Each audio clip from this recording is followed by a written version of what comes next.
In today's midweek mindful moment, I wanted to ask you how often that you actually take the time to look at something with fresh eyes or a new perspective.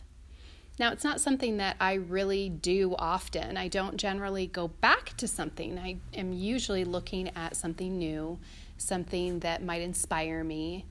And today, when I was driving into work, I had actually looked down and I saw a shell that has actually been in my car for over a year.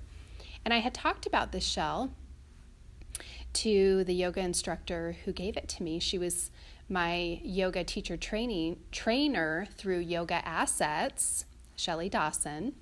And she was here this weekend at the studio, and I had told her that I still have that shell.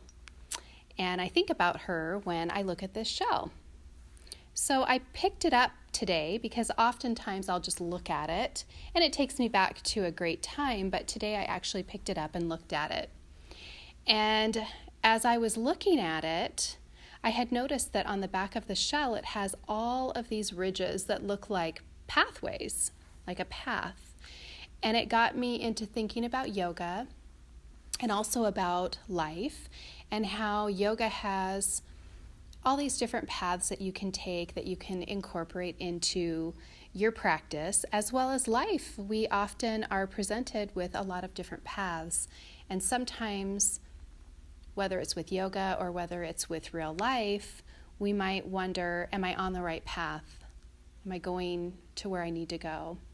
And with this particular shell, I flipped it over, and the paths, the grooves, you can see on the other side, but at the very base of the shell, there is a little triangle, and all of those paths meet there in that spot. And it had reminded me of the book Pathways to Joy, where they had talked about, or he had talked about, how many paths can lead us to the same spot.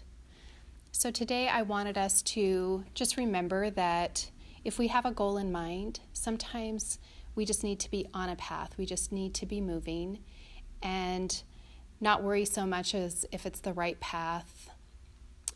Is it going to get me there faster or slower? But just that we're going to get there. Thank you so much for the inspiration, Shelly. You're definitely a mentor in my life. And I just want to say thank you for listening, everyone, and namaste.